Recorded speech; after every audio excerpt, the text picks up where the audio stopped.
너무 좋습니다. 이런 활짝 웃으시는 모습이 참 보기 좋습니다. 성령 충만하십시오. 아멘. 우리 조국 대한민국의 눈부신 경제 발전을 보면 참 놀랍습니다. 이 국가별 순위표라는 것을 보니까 우리 대한민국의 조선 산업이 한때 조선 산업 경쟁력 세계 1위를 했고 인터넷 평균 속도가 265개 나라 중에 1등입니다. 인터넷 빨리빨리 사용하는 세계 경쟁력 순위 10위, 1인당 국민소득이 이제 3만 불 시대에 다다릅니다. 반면에 제왕절개 수술 분만율 1위, 교통사고 사망률 1위, 자살률 1위, 아마 이건 기록에 없지만 성형수술 한 것도 1위 될 것 같아요. 삶에 대한 만족도는 경제적으로 부유한 OECD 30개 국가 중에 26위 했습니다. 삶의 만족도가 낮다는 말은 행복하지 않다는 말과 가깝습니다. 분명한 것은 경제적으로 이렇게 잘 살게 된 것이 곧 행복한 것이다. 이런 등식이 성립되지 않는다는 겁니다. 우리의 잃어버린 소중한 가치들이 참 많이 있습니다. 아름답게 사는 것이 어떤 것인가 하는 것을 많이 생각하던 민족이 바로 우리 민족입니다. 천륜, 인륜이라는 말을 많이 했고 인간됨의 도리가 어떤 것인가 하는 것을 생각하며 덕이라는 말을 많이 사용을 했습니다. 홍익인간, 또 조국사랑, 결애열, 민족정신 이런 이야기들을 하면서 어려움을 함께 극복했던 인내가 탁월했던 민족이 우리 민족입니다. 그런데 이제는 부부간의 사랑이 무너지고 지나친 경쟁력으로 친구나 동료 간의 신의가 없어지고 순수하고 깊은 우정의 미담을 찾기가 어려운 그런 시대에 접어들고 있습니다. 더 나아가서 신앙을 통해서 지고한 사랑을 실천하는 이 성도들의 모임인 교회에서도 좋은 신앙, 이렇다 할 만한 좋은 본보기를, 모델을 찾기 힘든 그런 시대로 치닫고 있습니다. 이 모든 것의 원인은 사랑 에너지의 고갈이다. 이렇게 이야기합니다. 육체가 영양결핍에 걸리면 자라지 못하고 또 병에 걸리기 쉽듯이 영혼은 사랑이라는 에너지가 없으면 모든 동력을 잃어버리는 것입니다. 부모로부터 사랑받고 가족들 가운데 사랑받고 친구들 사이에서 사랑을 주고받을 때 내 삶에 만족과 기쁨이 생기게 됩니다. 이 사랑에 대한 욕구가 충족되지 않으면 상처를 만들게 되는 것입니다. 그 상처가 아파서 상처를 감추기 위한 행동을 합니다. 그것이 짜증, 불만족, 폭력, 위선, 과장, 거짓말, 이간질 이와 같은 것들입니다. 성경에서 말하는 모든 육체의 소욕은 사랑으로 채워지지 않은 영혼의 그 죄의 본성이 자극될 때 생겨나는 현상인 것입니다. 제가 초등학교 때 브라스밴드 반에 있었습니다. 3년 동안 트롬본을 불었습니다. 6학년 되던 해에 인천에 전국체전이 있어서 인천 각 학교에 있는 초등학교 브라스밴드가 다 모여가지고 그 마스게임 연습을 했습니다. 그때 부평 쪽에 한 초등학교에서 온 학생이 2명이 그 흑인 혼혈아가 있었는데 이 친구들은 매 연습 때마다 싸워요. 그래서 누군가의 코피를 터뜨려 놓고 눈을 그냥 멍들게 만들고 그러는 겁니다. 매번 그래요. 그래서 아마 아이들이 이 아이의 생긴 모습을 보고 눈치를 하거나 좀 놀렸거나 그래서 싸움이 일어나지 않았는가 생각이 됩니다.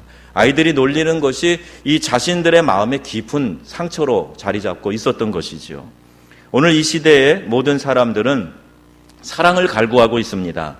사랑하면 에너지가 생겨서 그 어떤 힘든 일도 기쁨으로 수행해 나갈 수가 있어요. 마치 야곱이 라헬을 사랑하는 까닭에 14년을 수일같이 여겼다 했던 것처럼 사랑하는 사람을 얻기 위해서 또 사랑하는 사람을 위해서 나는 그 어떤 희생도 감수하겠다, 이런 마음을 갖습니다. 에너지가 생기는 거죠. 그래서 사랑하는 사람을 위해서 내가 달도 따다 주겠다, 이렇게 허풍을 하기도 하지 않습니까? 불가능한 일이지만 마음이 그렇다는 거죠. 사랑하기 때문에. 강의할 때 졸고 있는 학생들을 깨우는 방법, 효과적인 방법은 연애하는 얘기하는 겁니다. 사랑하는 얘기.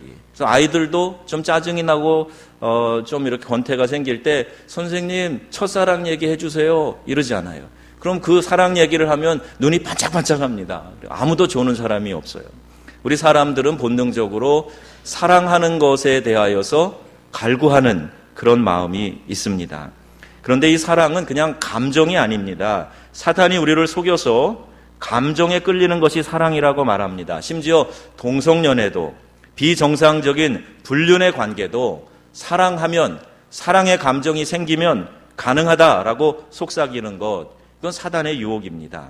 성경은 사랑이 감정이 아니라 의지이고 구체적인 삶이다 하는 것을 말씀하고 있습니다. 고린도전서 13장을 사랑장이라고 이야기를 합니다. 거기에 사랑에 대한 정의를 보면 사랑은 오래 참고, 사랑은 온유하며, 시기하지 아니하며, 자랑하지 아니하며, 이렇게 시작돼서 마지막에 모든 것을 바라며, 모든 것을 믿으며, 모든 것을 견디느니라 그랬습니다. 감정이 아니라는 거예요. 구체적인 의지요, 삶의 실천이 사랑이라는 겁니다. 근데 현대인들은 이런 사랑을 하려고 하지 않아요. 그냥 순간적으로, 감정적으로 일어나는 것을 사랑이라고 생각하고 맹목적인 것을 쫓아가고 있습니다. 또 하나의 문제는 우리가 사랑을 주기 이전에 받고 싶어 한다는 겁니다. 사랑을 주고 받아야 하는데 사랑을 나눌 생각은 하지 않고 내가 먼저 받을 사랑만 계수하고 있으니까 사랑의 소통이 잘 되지 않는다는 겁니다. 사랑을 흉내내기는 하지만 진정한 그 마음의 사랑, 중심의 사랑이 잘 나누어지지 않는 겁니다. 부모와 자식 간의 사랑이 우리가 이야기할 수 있는 그래도 우리 사이에 찾아볼 수 있는 진실한 사랑인 것 같습니다. 부모가 자식을 어떤 마음으로 사랑하는가, 내가 사랑하고 아끼는 그 자녀들을 위해서 어떤 마음, 어떤 희생을 각오하는가, 이걸 생각해 보면 사랑의 본질이 뭔가 하는 것을 좀 깨닫게 됩니다.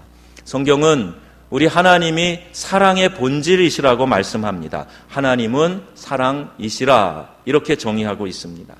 우리에게 그 본질의 사랑을 가지신 하나님께서 그 사랑을 부어주실 때 우리는 온전한 사랑이 비로소 가능하게 됩니다. 왜냐하면 타락 이후에 우리는 온전함으로 사랑하기 참 어려운 존재가 되었기 때문에 그렇습니다. 로마서 5장에 우리에게 주신 성령으로 말미암아 하나님의 사랑이 우리 마음에 부은 바 됨이니 그랬습니다. 하나님의 사랑이 우리 마음에 부어지면 우리가 그 사랑을 가지고 이웃의 사랑을 실천할 수 있게 된다는 말입니다. 성경은 하나님의 사랑 이야기입니다. 천지를 만드시고 사람을 만드신 것은 하나님의 사랑 때문입니다. 그런 인간은요, 죄를 짓고 또 하나님의 낯을 피해가게 되었는데 그 이유가 에덴 동산에 우리 하나님이 명하신 그 계약을 깨고 스스로 죄를, 교만을 선택했기 때문입니다. 이 죄로 인해서 사람들은 하나님을 멀리 하려고 합니다. 기회만 있으면 하나님의 낯을 피하여 숨으려고 합니다. 이것이 죄의 은폐성입니다. 변명하고 책임 전가를 합니다. 부끄러움을 가리기 위해서 우리 하나님께서 우리에게 이 죄를 가리고 또 구원받는 방법을 보여주셨는데 창세기 3장에 있는 짐승을 잡아서 가죽옷을 입혀주신 것이고 또한 로마서에 있는 오늘 말씀처럼 예수 그리스도로 말미암아 우리에게 그 하나님의 사랑을 보여주신 것입니다. 오늘 본문은 이 하나님의 사랑 의지가 우리의 삶에 구체적으로 나타나는 것을 말씀해주고 있습니다. 본문 31절에 만일 하나님이 우리를 위하시면 누가 우리를 대적하리요? 이렇게 말씀하고 있어요.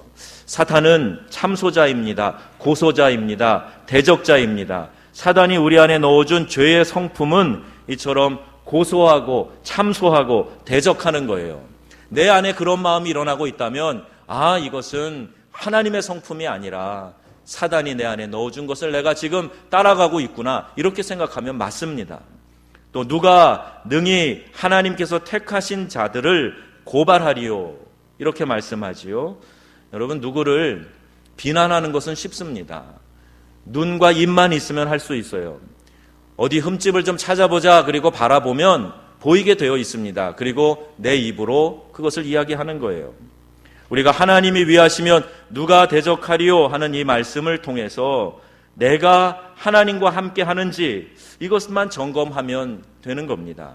칭찬과 비난에 너무 민감할 필요가 없습니다. 칭찬이 오히려 독이 될 수도 있어요. 비난도 잘 수용해서 건전한 비판으로 받으면 그것도 약이 될 수 있습니다. 저와 여러분이 내가 지금 하나님의 편에 서 있는가, 하나님이 택하신 자를 참소하거나 고발할 수 없는데 나는 지금 하나님 앞에 서 있는가 하는 것을 점검하면 된다는 거죠. 또 누가 정죄하리요 말씀합니다. 오래된 신앙인일수록 남을 정죄하기 쉽습니다.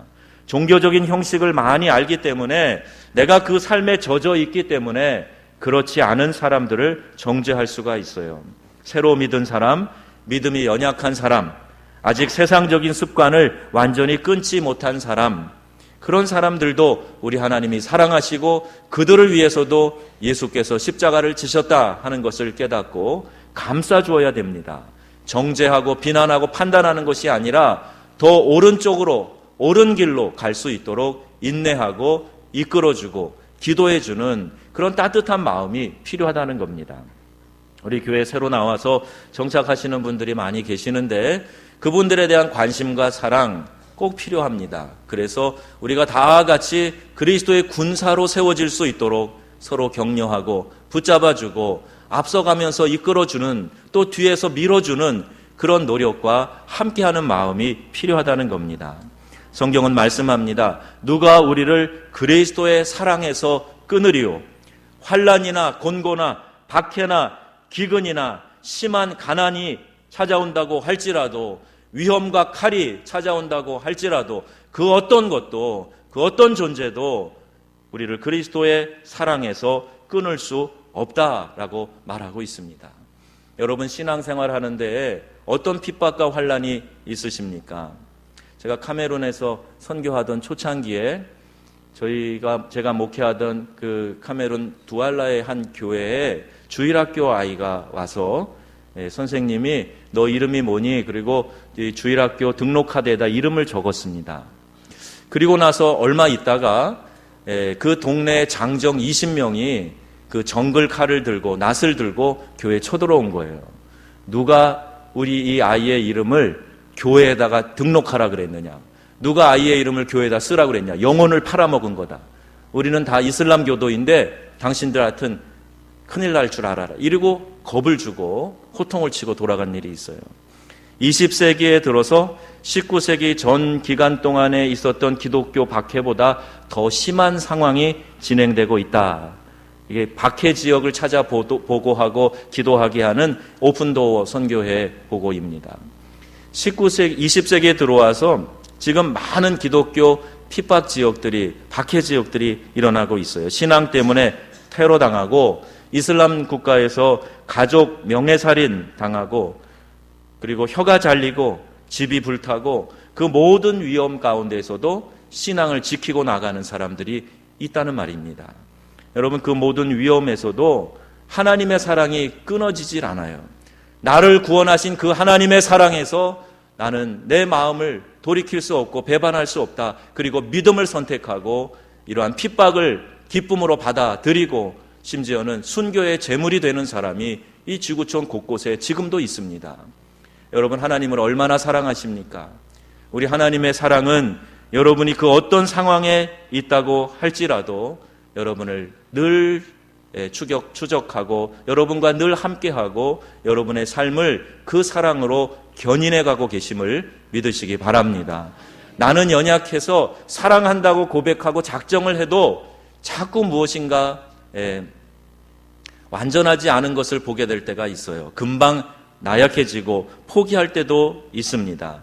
내가 이 사랑의 줄을 잡고 있으면 놓칠 수도 있어요. 그런데 다행인 것은 하나님께서 이 사랑의 줄을 견고히 붙들고 계시고 우리가 그 사랑하는 마음을 표현만, 고백만 조금 해도 우리 하나님이 감격하시고 감동하시고 우리를 굳건히 붙드시고 이끌어 가신다는 말씀입니다. 어떤 어려움과 환난과 핍박이 있다고 할지라도, 어떤 손해가 있고 예수 믿는 것 때문에 그 삶 가운데 불편함이 있다고 할지라도 하나님이 우리를 사랑하신다 하는 것을 기억하시고 그 사랑의 손을 굳게 붙잡는 저와 여러분 되시기를 주의 이름으로 축원합니다. 왜 하나님께서 이 모든 환난에서 우리를 보호하십니까? 이유는 32절에 나와 있어요. 자기 아들을 아끼지 아니하시고 우리 모든 사람을 위하여 내어주시니가 어찌 그 아들과 함께 모든 것을 우리에게 주시지 아니하겠느냐, 이 말씀입니다. 가끔 보면 사고로 죽은 자녀들, 그 자녀의 장기를 다른 사람에게 이렇게 이식해 주는 일이 있습니다. 심장이든 간이든 혹은 이 눈을 이식해 주게 될 때 비록 아이는 세상을 떠났지만 그 장기를 이식받은 사람이 왠지 사랑이 가고 관심이 가고 한다는 그런 이야기를 들은 적이 있어요. 내가 사랑하는 사람의 그 장기를 받은 그 사람이 귀하게 보이고 좀 남다르게 보이고 그 사람이 건강하게 잘 살아가도록 축복하고 싶은 마음이 왜 드는 겁니까? 내가 사랑하는 이의 한 부분을 가졌기 때문 아닙니까? 그런데 우리 하나님은 당신의 하나밖에 없는 아들 예수 그리스도를 우리에게 그대로 보내주신 거예요. 누구든지 그 예수를 믿기만 하면 구원을 얻을 수 있는 길을 열어주시기 위해서 하나밖에 없는 아들을 이 땅에 보내시고 십자가에 달아 절규하며 죽게 만드셨어요. 예수님이 십자가에서 엘리 엘리 라마 사박다니 외치면서 하나님과의 그 단절됨을 호소할 때, 그때 하나님은 그 절규를 외면하시면서 십자가의 그 사역을 감당하게 하셨던 겁니다. 아들을 우리에게 내어주시니가 아들과 함께 다른 어떤 것들 우리에게 주시지 않겠느냐.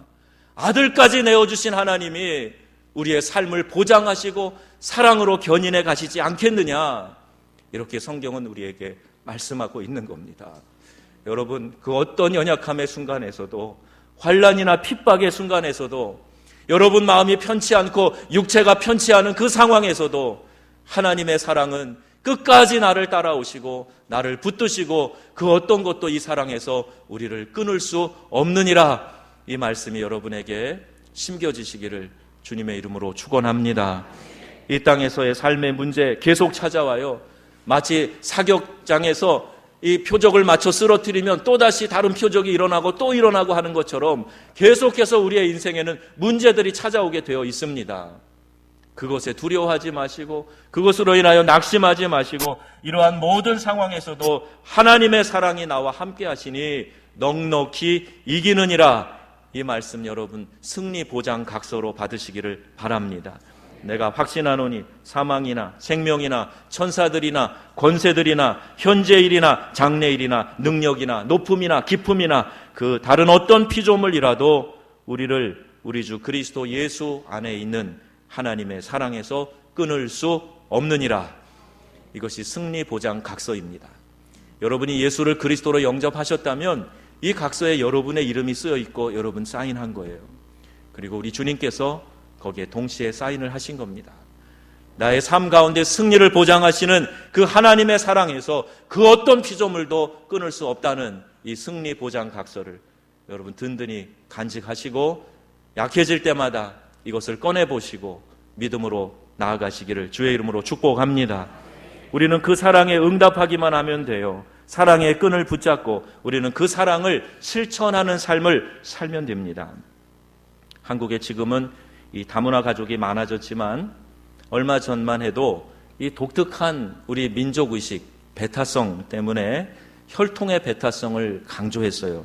그래서 국제결혼을 했거나 또 인종적으로 혼혈이 된 사람들을 상당히 무시하고 또 비난하고 했습니다. 잘못된 편견이지요. 또 우리 민족이 겪었던 전쟁의 아픔 때문에 이와 같이 태어난 자녀들이 많습니다. 저희 아이들도 아프리카에 살면서 놀림을 많이 당했어요.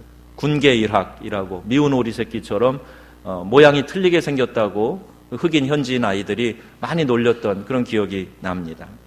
앞에 말한 그 부평의 한 초등학교 학생들은 자신들을 놀리는 이들에게 폭력으로 복수하는 마음이 들끓었습니다. 그런데 한국 전쟁으로 생긴 혼혈인들 가운데 가수 인순이 씨가 유명한 분이잖아요. 잘 알려져 있는 분인데 이분이 참 놀라운 고백을 합니다. 그가 쓴 책에 조영남 토크쇼에 나와서 한 말이 실렸습니다. 내 인생의 절정기는 뉴욕 카네기 홀에서 공연할 때가 아니었습니다. 이 카네기 홀에서 공연을 한다는 것은 대단한 영광이거든요. 그런데 그때 공연이 내 생애 최고의 날 아닙니다. 이렇게 얘기했던 거예요. 그 공연 후에 미 국방성에서 요청이 들어왔는데 군인들을 위해서 공연을 해달라. 그리고 한국 전쟁에 참여했던 퇴역 군인들을 많이 초대하고 노래를 부르게 했던 것입니다. 그리고 그 공연에서 인순이 씨는 다음과 같이 이야기를 했습니다. 당신들은 모두 내 아버지이십니다. 나는 당신들의 딸입니다. 나와 같은 딸을 둔 것 때문에 너무 가슴 아파하지 마십시오. 나는 당신들의 사랑 때문이 아닌 하나님의 사랑 때문에 태어난 것입니다. 그리고 나는 지금 불행하지 않습니다. 새로운 인생, 아름다운 인생을 살고 있습니다. 나는 이 말을 하려고 여기까지 왔습니다. 나의 아버지들이여, 당신들을 사랑합니다. 이렇게 고백을 한 거예요. 카네기 홀의 그 영광보다도 나는 내 마음의 상처로 남을 수 있는 수많은 슬픔과 고통의 원인이 될 수도 있는 그들을 사랑합니다. 당신들이 내 아버지입니다. 이 말을 하려고 여기 왔습니다. 이렇게 놀라운 사랑의 고백을 하고 있는 겁니다. 자기가 선택하지 않은 불행한 삶이었기 때문에 그러기에 그는 자기 인생을 원망할 자격도 있었을 겁니다.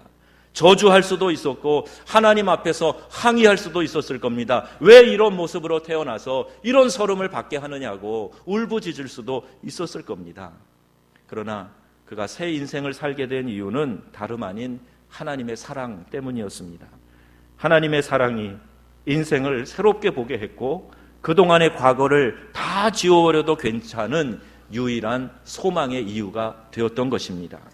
하나님의 사랑의 끈을 기억하고 내가 응답하게 될 때 우리의 삶은 달라질 수가 있어요.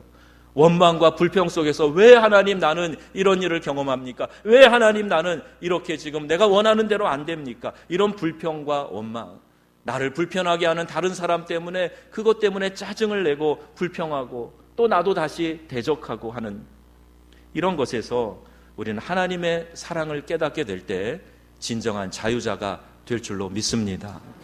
진정한 자유자가 되면 그 하나님의 사랑을 감사하는 참된 예배자가 될 수 있습니다. 우리가 왜 예배를 드려야 됩니까? 하나님이 우리 사람을 만드시고 하나님의 영을 우리에게 불어넣어 주셨어요. 그래서 우리는 영을 간직한 사람, 영을 간직한 존재가 되었습니다. 다른 어떤 피조물에게도 없는 하나님을 알고 하나님을 느낄 수 있고 하나님과 사랑의 교제를 할 수 있는 존재가 바로 우리 사람이라는 거예요. 하나님은 우리를 만드시고 우리를 통해서 예배받는 것, 우리를 통해 영광 받는 것, 그것을 기뻐하시는 겁니다. 예배가 하나님께 드릴 수 있는 최고의 사랑 행위임을 여러분 믿으시기 바랍니다. 예배의 정성을 다 해야 돼요.